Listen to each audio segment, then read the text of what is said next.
प्यारे दोस्तों, बहुत-बहुत स्वागत है आपका अपने चैनल यूजीसी नेट साहित्य दर्पण में। तो फ्रेंड्स, जैसा कि आप जानते हैं कि हम इंटरमीडिएट की तैयारी हिंदी विषय से इस चैनल के माध्यम से कर रहे हैं और आज मैं इसके पिछले वीडियो में मैंने 13 नवंबर 2020 का क्वेश्चन पेपर डाला था, जिसमें हमने 1 से लेके और 20 तक के क्वेश्चन ही सॉल्व किए थे। आज मैं 21 से लेकर के 60 तक यानी 21 से लेके और 60 तक हम प्रश्न सॉल्व करने वाले हैं। और जिसमें आपको बता दूँ कि इम्पोर्टेंट क्वेश्चन हम इसलिए इसको इम्पोर्टेंट समझ रहे हैं, इसलिए इसको हम करना चाहते हैं, क्योंकि फ्रेंड्स यहाँ से हमें बहुत सहूलियत मिलेगी कि हमें हमारा अगला पेपर का पैटर्न किस तरह का हो सकता है। ठीक है?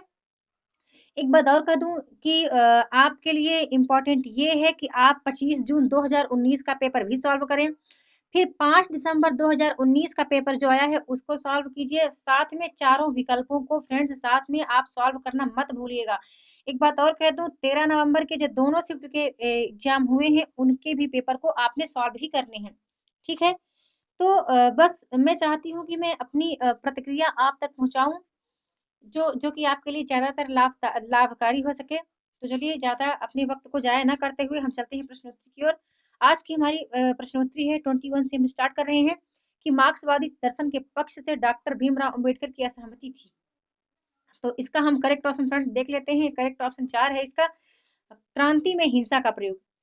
अगले प्रश्न की ओर चलते हैं। अगला प्रश्न दिया गया है कि झूठा सच उपन्यास के पात्र हैं। हमें बताना है कि झूठा सच उपन्यास के कौन से पात्र हैं।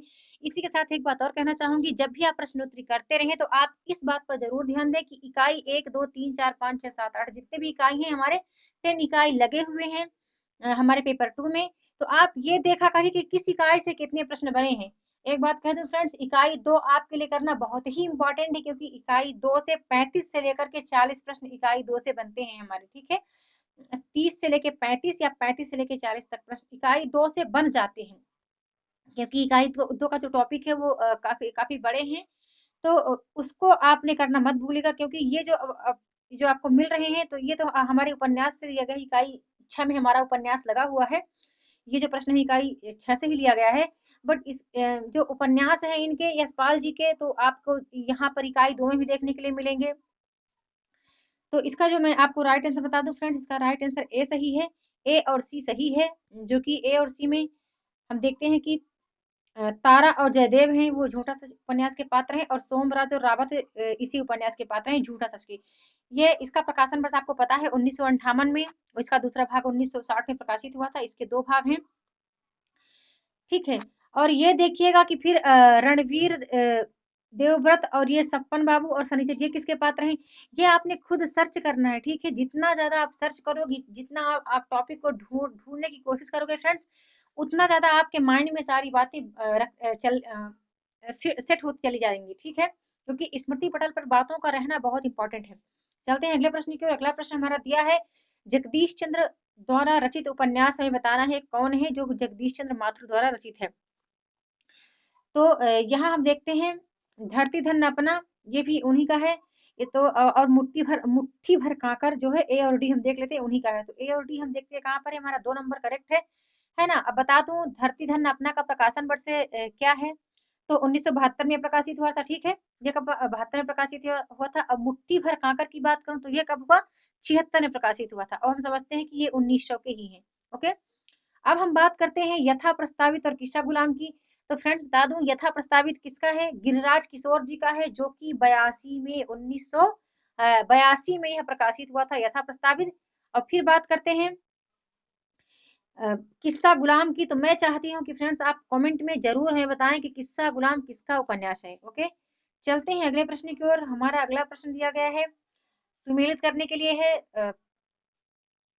2 ऑप्शन है जिसे हमें सम्मिलित करना है, तो बहुत इंपॉर्टेंट है ये। आप भी अवगत हैं इन प्रश्नों से कि यदि यदि इस तरह के हमें 2 भी क्वेश्चन से हम अवगत हैं, तो हम इस ऐसे प्रश्न को राइट कर पाएंगे। तो हम देख लेते हैं कि ए का हमारा 3 नंबर सही होगा। हम जानते हैं कि रम्य कल्पना जो है वो कॉलरिज की है। मूल सिद्धांत भी हम जानते हैं आई रिचर्ड जी की है। और परंपरा की अवधारणा टी.एस. इलियट हैं। और उत्तरात्मकता रोला बार्था है। तो हम यहाँ देख लेते हैं हमारा ए का 3 कहाँ मैच हो रहा है, तो हम देखते हैं कि एक ही जगह जहाँ ए का 3 हो रहा है, तो हमारा ये 3 नंबर जो है वो राइट आंसर है। चलते हैं अगले प्रश्न की ओर। हमारा अगला प्रश्न है, मैला आंचल उपन्यास के पात्र नहीं है, ये बताना है। देखिए ये प्रश्न है, इसलिए तो मैं लाई हूँ इन प्रश्नों को। मैं ये बताना चाहती हूँ फ्रेंड्स, ज्यादातर फ्रेंड्स हमारे ऐसे हैं जो कि नहीं है और है वाले में बहुत ज्यादा डाउट करते हैं और वहां पर ही वो मार खा जाते हैं। तो आप नहीं है पे आप विशेष ध्यान दीजिएगा, क्योंकि यहाँ पर हमें बताना है कि कौन सा एक नहीं है। 4 ऑप्शन है, एक नहीं बताना है। तो जो श्रीधर है और सरस्वती क्या है, ये मैला आंचल के पात्र नहीं है, बाकी ये तीनों पात्र जो हैं ये मैला आंचल के। तो फ्रेंड्स आप मुझे ये कमेंट करके बताइएगा कि ये श्रीधर और सरस्वती ये जो पात्र हैं ये किस उपन्यास के पात्र हैं। ठीक है, प्लीज प्लीज प्लीज हमें कमेंट करके जरूर बताइए। अगले प्रश्न की ओर चलते हैं। हमारा अगला प्रश्न दिया गया है, निम्नलिखित निबंध संग्रहों का प्रकाशन वर्ष के अनुसार हमें सही अनुक्रम बताना है।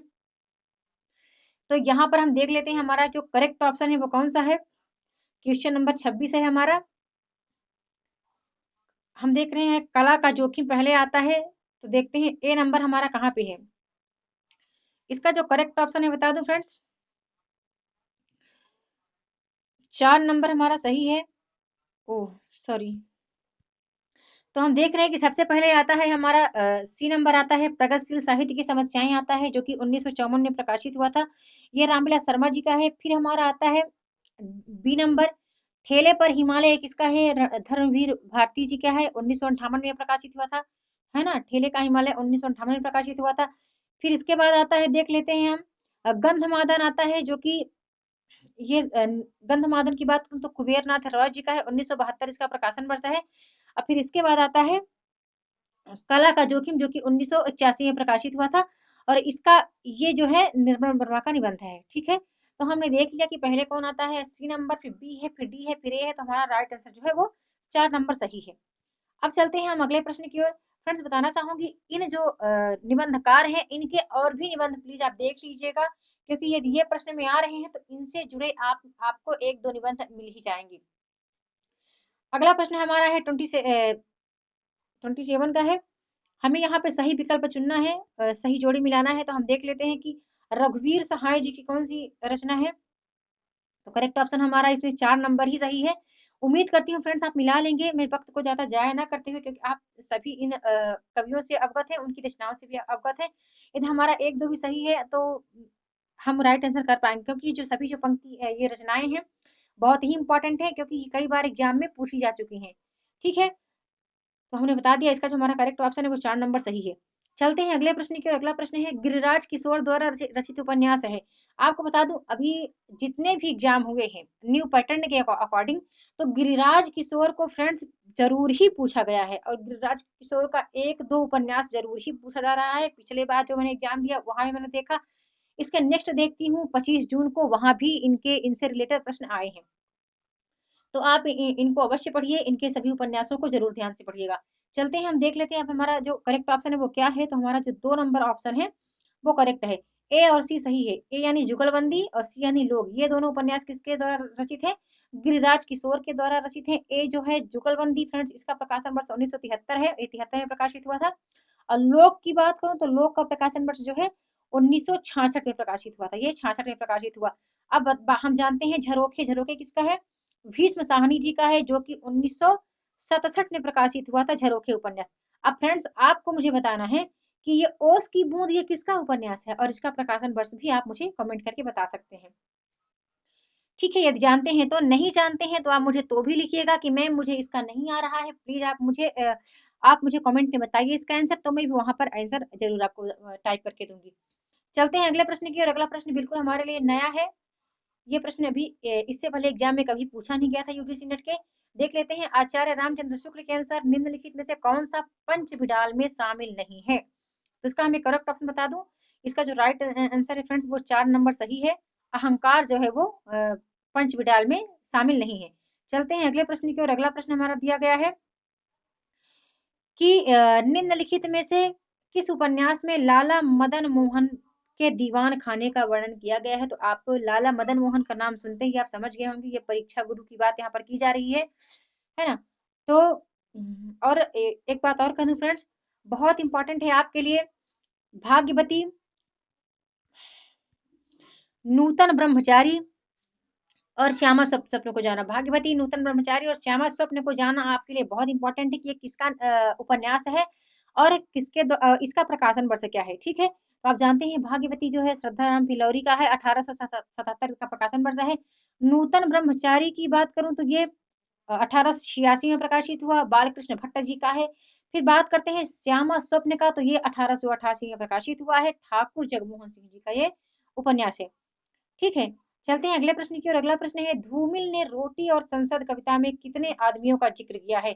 तो इसका करेक्ट ऑप्शन आप जानते हैं कि 4 नंबर सही है, 3 आदमियों का। अगला प्रश्न हमारा है, क्या भूलूं क्या याद करूं हरिवंश राय बच्चन की आत्मकथा श्रृंखला का कौन सा भाग है। तो इसका जो करेक्ट ऑप्शन है वो पहला भाग है ना, क्या भूलूं क्या याद करूं, नीड़ का निर्माण, फिर 10 बसेरे से दूर और 10 द्वार से सोपान तक इनकी रचनाएं।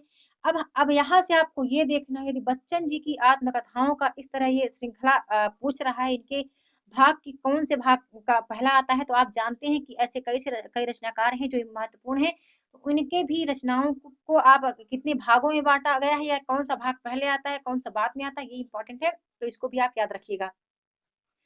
हमारा अगला प्रश्न दिया गया है, भारतेंदु की निम्नलिखित मौलिक रचनाओं में से कौन से प्रश्न है। बहुत ही फेमस प्रश्न है फ्रेंड्स, कई बार एग्जाम में ये रिपीट हो चुका है, आया हुआ है। और जैसा कि मैं अक्सर कहती आ रही हूँ कि प्रश्न रिपीट होते हैं यूजीसी नेट में, बस प्रश्नों के तरीके बदल दिए जाते हैं।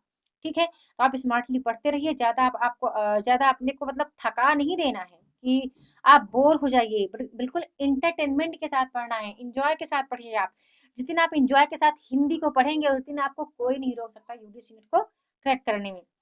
तो हम यहाँ देख लेते हैं हमारा जो करेक्ट ऑप्शन है।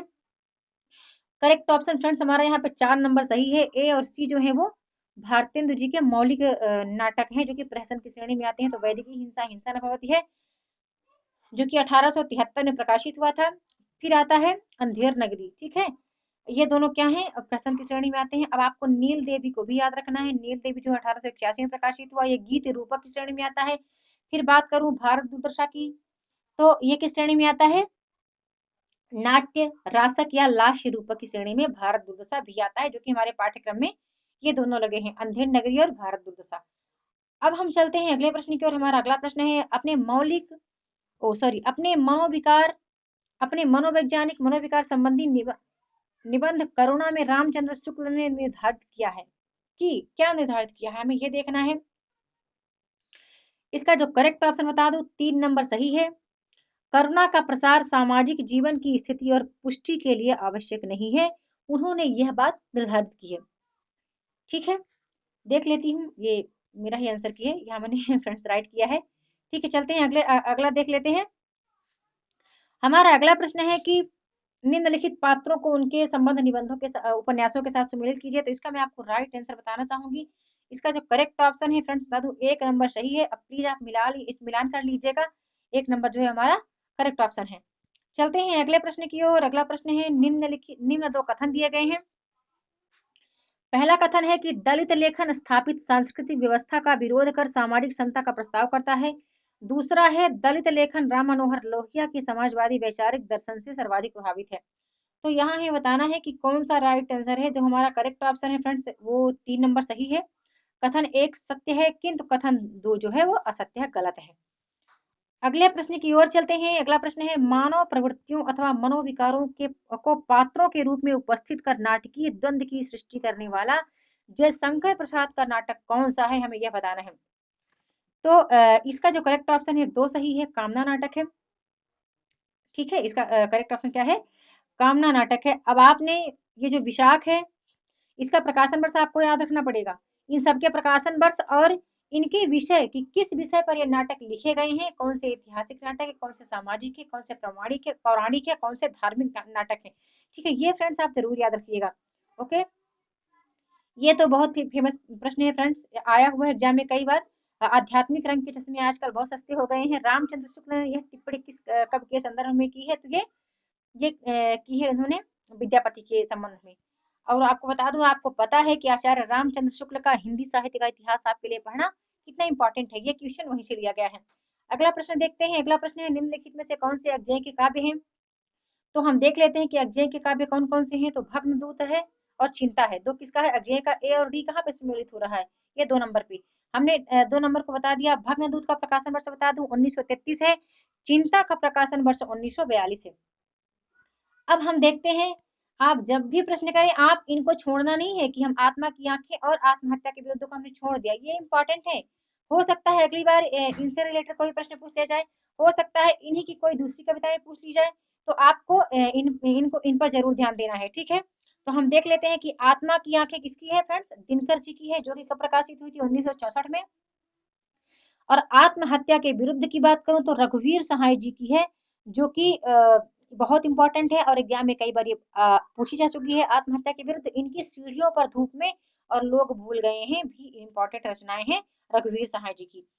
चलते हैं अगले प्रश्न की ओर। अगला प्रश्न है, ये भी हमारे लिए नया प्रश्न आया था इस बार, कि दब्ब सहाव पयास द्रव्य स्वभाव प्रकाश को गाथा या साहित्य की प्रकृति में निम्नलिखित में से किसने रूपांतरित किया। तो बता दो फ्रेंड्स, इसका जो करेक्ट ऑप्शन है 4 नंबर सही है। मैंने भी तो यहाँ 4 ही लगाया है, बट बता दूं 4 नंबर सही है। एनटीए ने भी 4 नंबर ही दिया, लेकिन कहीं कहीं पर कुछ लोग थोड़ा डाउट में डाल रहे थे।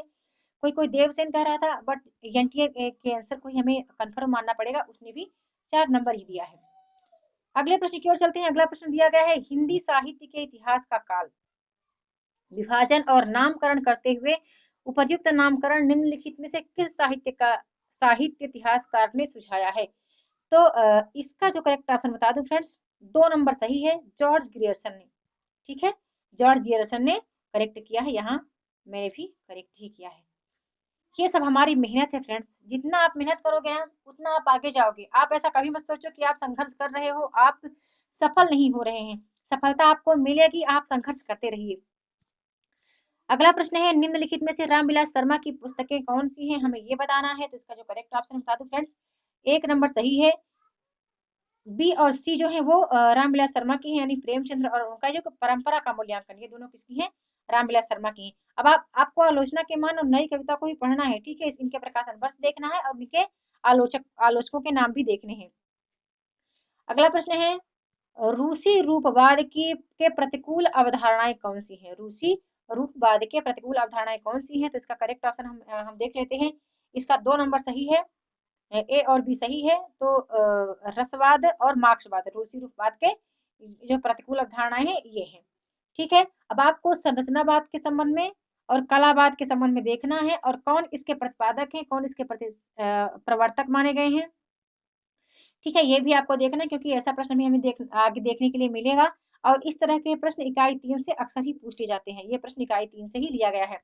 अगला प्रश्न है, निम्नलिखित में से कौन सी बातें केशव दास के बारे में आचार्य शुक्ल ने कही हैं। तो इसका करेक्ट ऑप्शन बता दूं फ्रेंड्स, इसका जो राइट आंसर है ए सही है, यानी ए बी सी जो है वो तीनों ही आचार्य शुक्ल ने केशव दास के संबंध में कही हैं। तो आप इसको वीडियो को पॉज करके प्लीज देख लीजिएगा, यदि आप पहली बार एग्जाम को देना चाहते हैं, आपने इससे पहले आपने कभी भी एग्जाम को दिया नहीं है, तो ये आपके लिए और भी इम्पोर्टेंट है।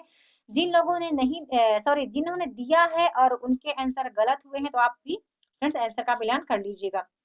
चलते हैं अगले प्रश्न की ओर। अगला प्रश्न है, आनंद कादम्बनी, समालोचक, भारतेंदु, सार्चनंदी, ये यहाँ पर सूची 1 में दी गई है। हमें सूची 2 में इनको सुमेलित करना है कि कौन सी रचनाएं हैं किसकी हैं, ठीक है।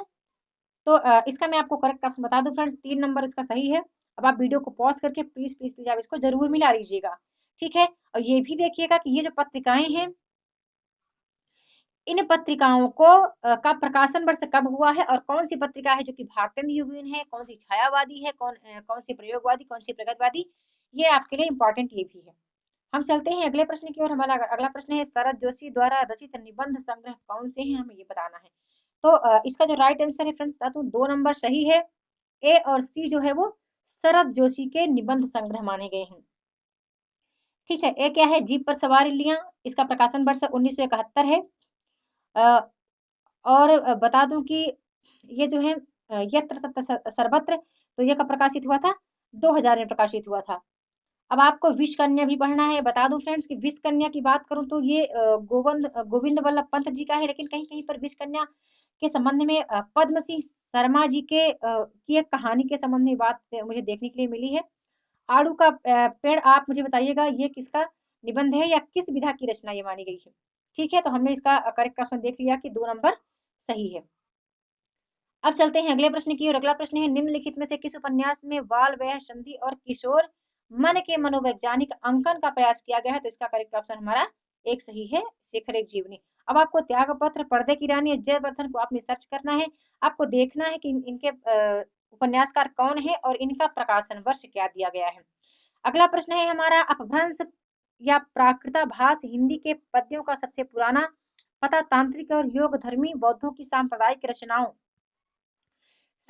रचनाओं के भीतर विक्रम की 7वीं शताब्दी के अंतिम चरण में लगता है। यह कथन किस आलोचक का है? तो आपको पता है ये आचार्य शुक्ल जी का है और आचार्य शुक्ल के हिंदी साहित्य के इतिहास से ही यह लिया गया है। अब चलते हैं अगले प्रश्न की ओर, देखते हैं। अगला प्रश्न है हमारा कि तेरा मेरा मनुआ कैसे एक होई री, मैं कहता हूँ आखिन देखी तू कहता कागज की लेखी। उपयुक्त पंक्तियों के संदर्भ में निम्नलिखित में से कौन सा मंतव्य सही नहीं है, हमें ये बताना है। तो इसका जो मैं करेक्ट ऑप्शन बता दूं फ्रेंड्स, इसका करेक्ट ऑप्शन बता दूं, इसका जो करेक्ट ऑप्शन ये फ्रेंड्स, मैंने तो यहाँ पर 2 लगाया है, लेकिन जब आंसर की आई थी मैंने वहां मिलान किया तो आंसर की में कुछ था नहीं, ब्लैंक था और फाइनल आंसर की मैंने मिलाई नहीं थी, तो मैं अभी इसको मैं ऐसे ही छोड़ देती हूँ क्रॉस करके। बट मैंने 2 लगाया था, तो अभी इस प्रश्न के संबंध में कुछ भी नहीं बोल रहे हैं।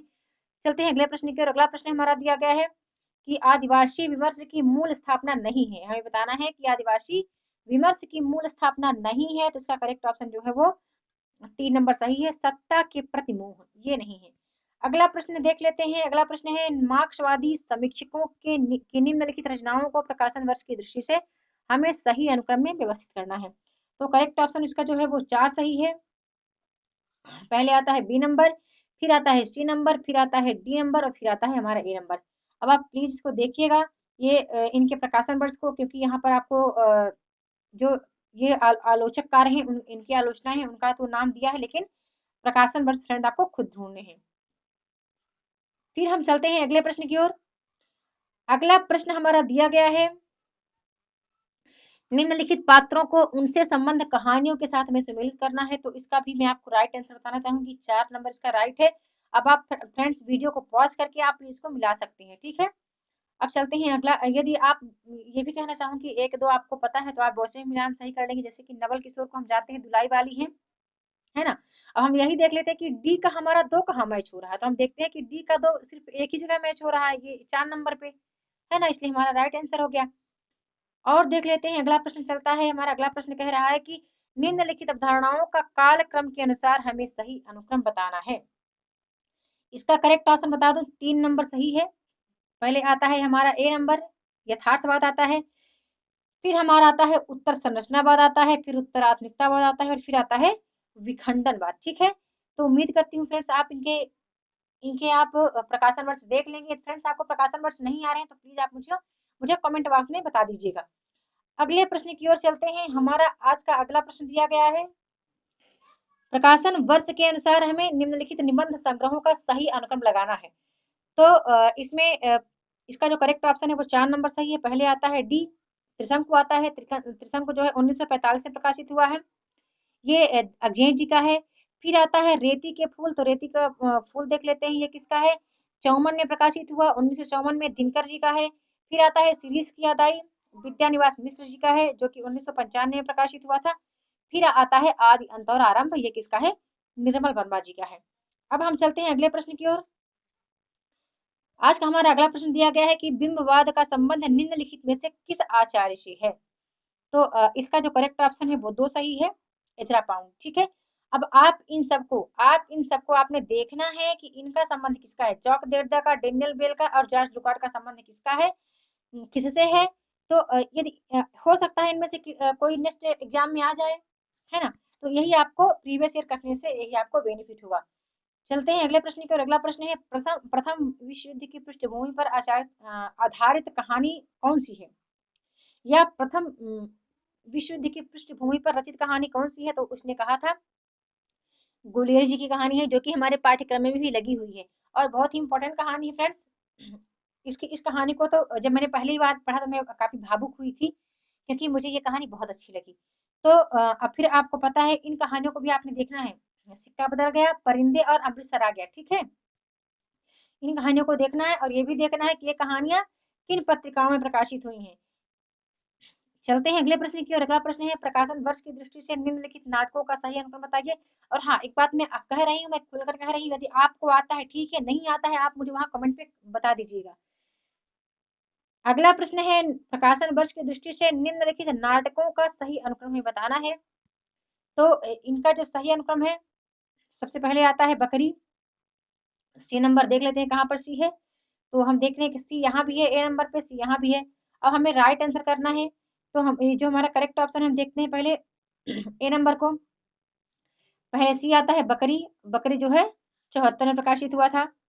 फिर आता है एक और द्रोणाचार्य, ए नंबर, है ना, 77 में प्रकाशित हुआ था। फिर आता है डी नंबर देहांतर, और फिर आता है भूख आ गए। अब आपको इन सबके नाटककारों का नाम आपको ढूंढ लेना है। यदि आपने एक बार ढूंढ के रख लिया ना, तो फ्रेंड्स आप कभी इनके नाम आप भूलेंगे भी नहीं। हमारा अगला प्रश्न है खड़ी बोली में इतना बड़ा काव्य अभी तक नहीं निकला है। बड़ी भारी विशेषता है इस काव्य की कि यह विशेषता इस काव्य की यह है कि यह सारा संस्कृत के वर्ण वृत्तों में है, जिसमें अधिक परिणाम की में रचना करना कठिन काम है। ये जैसे ही मैं क्या मेरे वो आया था मेरे पास प्रश्न उत्तर, ये देखिए मेरा राइट आंसर 4 दिख रहा है। मैं समझ गई, खड़ी बोली का नाम सुनते ही मैं समझ गई कि ये बात हो रही प्री प्रवास के संबंध में, जो कि किसका है, हदियोत जी का है। आगे चलते हैं, अगला प्रश्न देखते हैं। अगला प्रश्न हमारा दिया गया है निम्नलिखित काव्य कृतियों में से कौन सी रचनाएं 1936 में प्रकाशित हुई। तो करेक्ट ऑप्शन ए सही है और सी सही है। अब हम देख लेते हैं ए और सी कहाँ पर करेक्ट है। तो हमारा जो 2 नंबर ऑप्शन है फ्रेंड्स, इसका करेक्ट है। ठीक है, ए और सी। अब आप गुंजन और पल्लव से आप अब अवगत ही हैं, तो आप मुझे कमेंट में बता सकते हैं ये किसकी रचना है, और इनके प्रकाशन वर्ष भी आप मुझे बता सकते हैं। आज का हमारा अंतिम प्रश्न है। मैंने 60 प्रश्न ही फ्रेंड्स लिए थे। इसके बाद एक पार्ट और लाऊंगी। तो यहाँ से मैं कोशिश करूंगी कि आपको ज्यादा से ज्यादा लाभ मिले और आप ज्यादा से ज्यादा क्वेश्चन यहाँ से सीख भी पाए। तो हमारा प्रश्न है निम्नलिखित कवियों को उनकी रचनाओं के साथ सम्मिलित करना है। तो यहाँ पर मैं राइट आंसर बताना चाहूंगी फ्रेंड्स, 2 नंबर इसका करेक्ट है।